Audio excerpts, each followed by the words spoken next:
Talk. I'm Donna Terrell. This is my Fox16.com show where I talk to newsmakers in our community. This time, I'm joined by Officer Tommy Norman, who needs no introduction. All of Arkansas and beyond, they know who you are. Thank you so much for being here. I'm honored to be here. Thank you, Donna. You know, we're in December, so we're headed into the holiday season. So have you done all your Christmas shopping? Haven't started yet, but I will soon. Well, you're like me. I haven't started yet either. We're going to talk, just so that our viewers know, this is a show where we have 4 different segments, and each week we will have one of those segments on Fox16.com. In this first segment, we're talking about community policing because, you know, it's kind of funny because nowadays I hear people talking about community policing all the time, but I think you are the master when it comes to that. What is your definition or philosophy of community policing? Really 2 components are forming relationships and then staying committed to those relationships. So forming relationships with someone that doesn't look like you, someone of another color, someone that doesn't live in the same neighborhood that you live in. And it's really important to build that trust and respect as a police officer. To me, that's the true meaning of community policing, is really getting out and getting to know the neighborhood. But how do you do that effectively? Because just because you're a police officer, not everyone has the personality to just get out there and get to know people.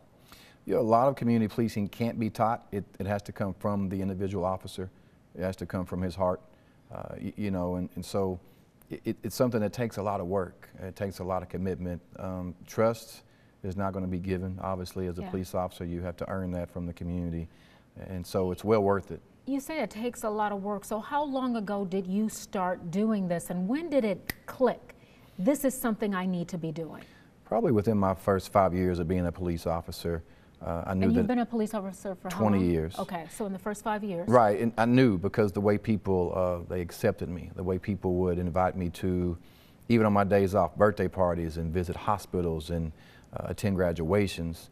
And these are people that ultimately accept you into their family. So you're more than a police officer. Community policing includes being a family member to the community. You know, I talk to people we've done, you know, with Victory Over Violence, we've had community forums where I've talked with people who say they just don't trust police. They just don't, because they've had a bad experience, they've had a family member who's had a bad experience.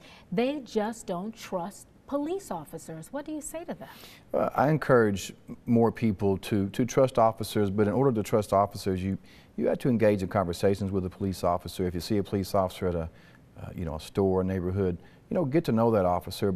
It's kind of a 50-50 concept, so to speak, to where police officers and community members should meet each other halfway. Police officers all across the world, even locally here in Arkansas, are doing great work. A lot of times you don't hear about it or see it. But I know firsthand that they do. And so, you know, police officers, we do truly care about the community.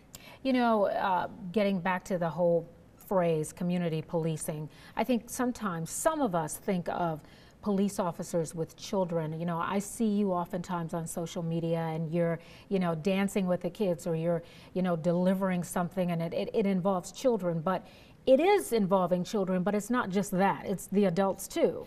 It's people that I feel like some of society would turn their back on. Maybe people that are disabled, people, senior citizens a lot of times are forgotten about, and even people of any age that maybe they can't walk, they can't talk, you know, they can't hear.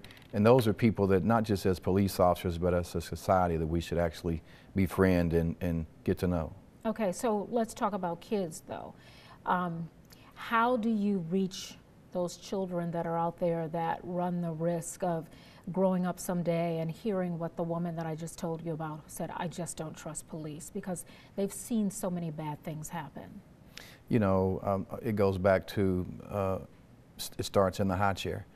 You know, you start with kids when they're young, and you teach them how to be productive citizens. You teach them how to care and love for people. You know, Who teaches them? You say you teach them. Who are you talking about? Well, I would say it starts at home. But some parents don't even know how. You're right. And so you have, and you talk about some parents, but some of these parents are young parents. You know, we do have, you know, teenage pregnancy. And they didn't necessarily have a good example themselves. Exactly. So. And so it takes a village, as obviously we've all heard that phrase. And so not just the teaching at home, but the educators, the police officers, you know, churches. And it takes all of us to ultimately raise a child, and I've seen that as a police officer. You know, we play a big role in that as well. Okay, all right. Sitting here talking to Officer Tommy Norman, we're going to leave this segment for now, but when we come back and when we have another conversation with him, we're going to get more into some of the crimes, some of the